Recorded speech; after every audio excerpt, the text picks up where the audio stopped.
released him.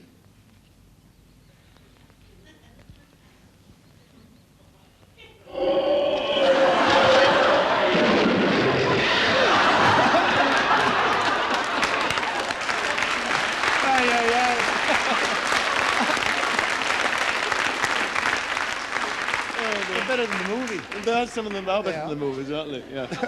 Richard, we're running sadly out of time. There are a couple of things I want you to do before we go. On a more serious note, you do write poetry. Yes. Would you read us one of your poems, one that you've written?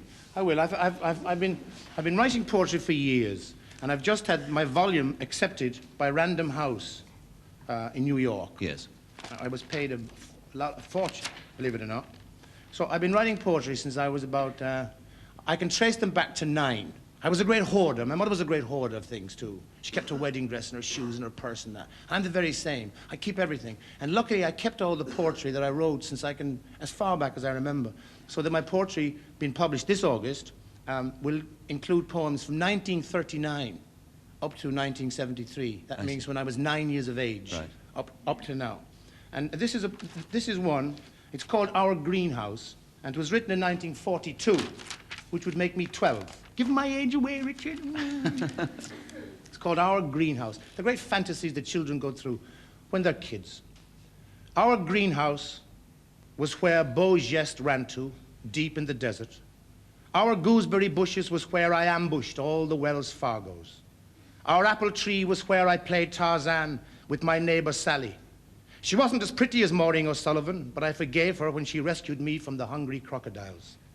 The plum tree was where, it wasn't our plum tree really, but the branches hung over the wall into our garden from our neighbors. It's where I boarded the Spanish ship and I saved the British Empire. Our pear tree was where I saved Sally from the giant. Our pole that kept up the Monday washing was my brother's own surrender flagpole. Mum was angry when he used my sister's knickers as a white flag.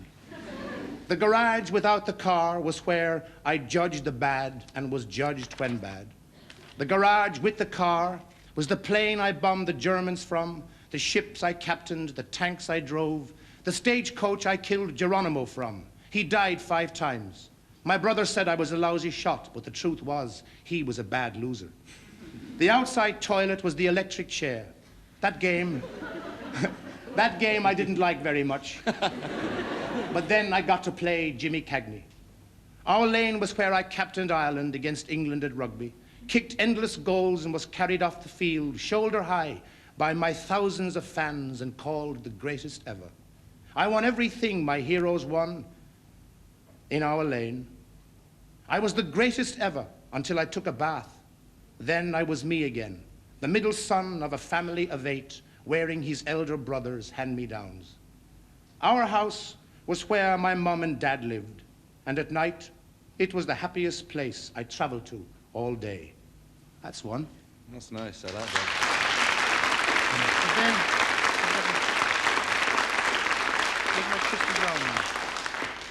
that. And then there was a poem that I wrote some time ago about a man that you may have known called Christy Brown. I wrote this actually in 1970, kind of brings you up to date.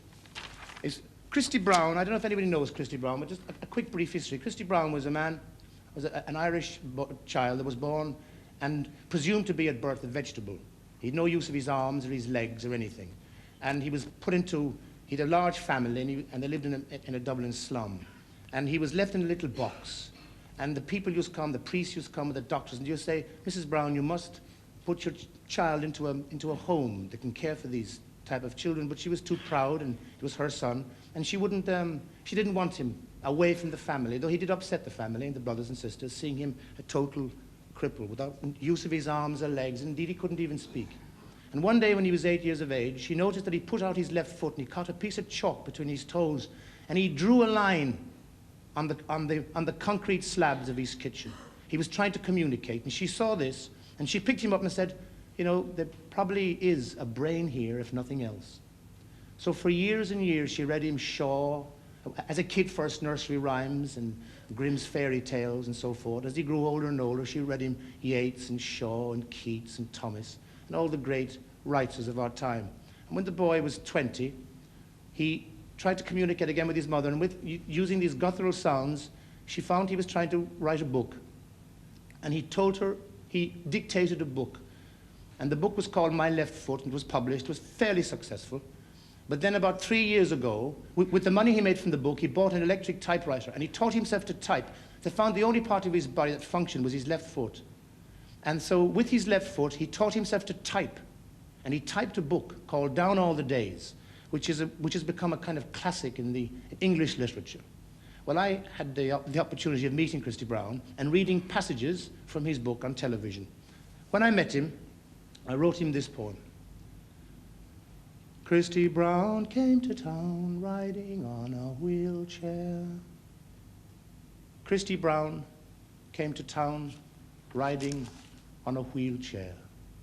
Back strapped to wheel and chair, freewheeling down all his days into the byways in our heads. Visions bursting from his pen, ink in blood, left foot in rapture, riding through Fleet Street pulp, past paper stand and paste, ploughing stairs to heaven, riding on and on and on his chariot wheels, conquering heroes in space in the time allotted for his spin. Reared in masses, his childhood playpen on concrete slabs turned into flowing fountains in his fountain pen toes. Ceasing to suffer in the kennel of his bark, spent dark years with his ears tied to his mother's tongue. Where are you, mother? I am here. I am here, Christy. Growing flowers in your yard, sending fruit to the marketplace in your soul, patiently bending my breasts to feed the hunger in your mind. Dear bended lady. Drawing, she drew in midnight whispers the elements of verse, vocalizing grammar, building his armory for battle, filling his long, sleepless, limping nights with the music of her challenge. And she took a dead season from her womb and built a birth as bright as Christmas.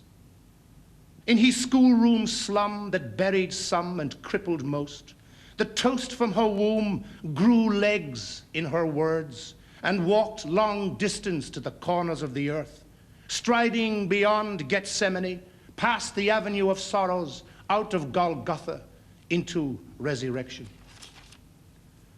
Christy Brown came to town riding on a donkey.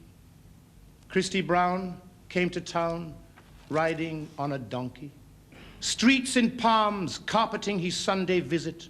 He rode bare-backed, the donkey of the apocalypse, over bridges where crippled waters stood still in the lame shores of our crying.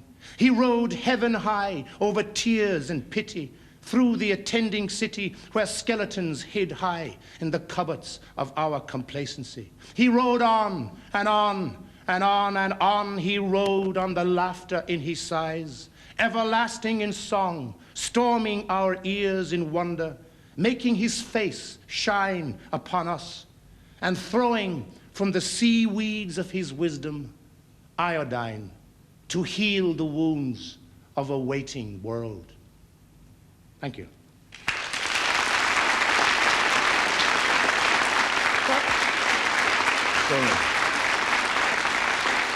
Thank you. Well, Richard, Yes. we've seen all of your talents tonight except one. How's your voice feeling now? Are you capable of singing, do you think? Well, if I hit a wrong note, we can always dub it after. In fact, well, you're going to sing a song which is in the single. It's from an LP, a new LP of yours, and I believe the single's being released today, in fact, or Yes, yesterday. the single was released today. The album is called Slides. It was written by Tony Romeo, who wrote a lot of David Cassidy's hits and the Partridge Family hits. Yes. We got together, he wrote the album for me in New York. Yeah. Well, it's a lovely song. So, you have a bash at it for Well, us? if I hit the wrong note, don't worry.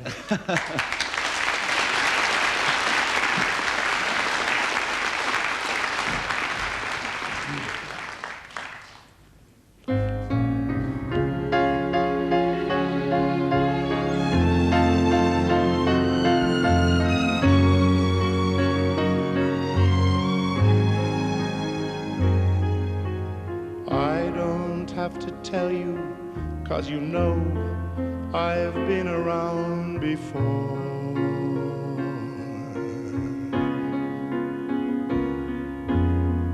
Till I met you, I swear I never loved anybody more.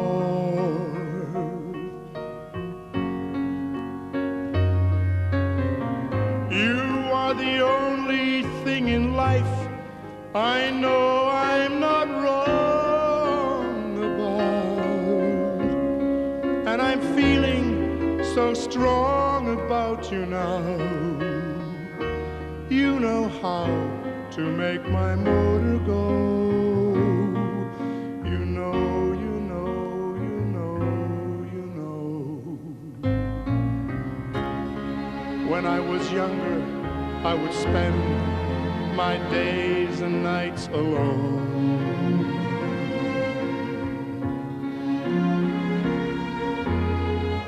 How I would hunger for the love of someone of my own.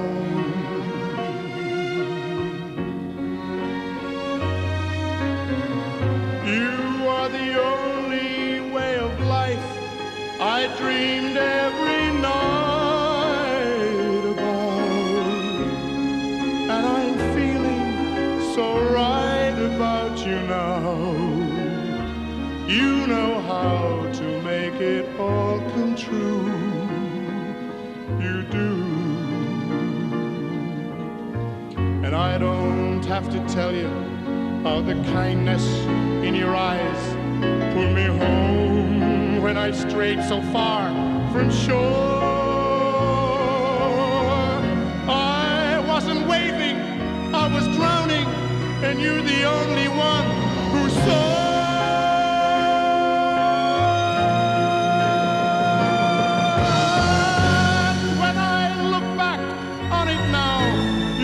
The only way to go.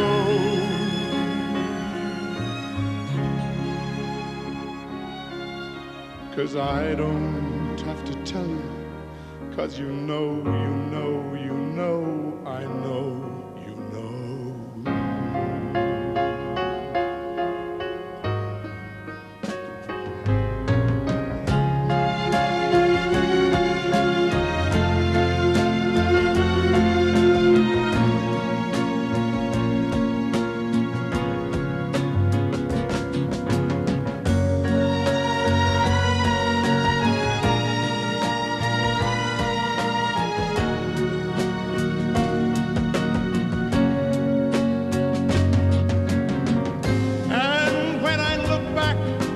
Now you were the only way to go.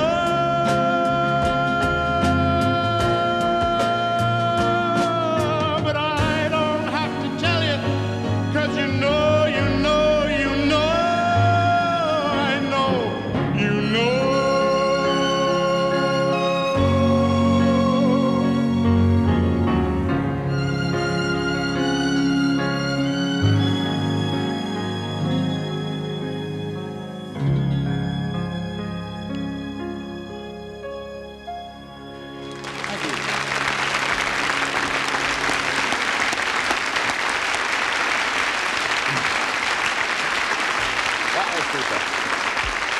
Thank you. Well, I want you to know you passed the audition. Thank you. And for somebody who came on and professed to being nervous to start with, you've not done bad, mate. It's the longest show we've ever done. Is it? Yeah, and one of the most interesting. I've really enjoyed it. Thank you. I've enjoyed it. All me and the audience too. Richard Harris, thank you very much. Until next week, goodbye. Thank you.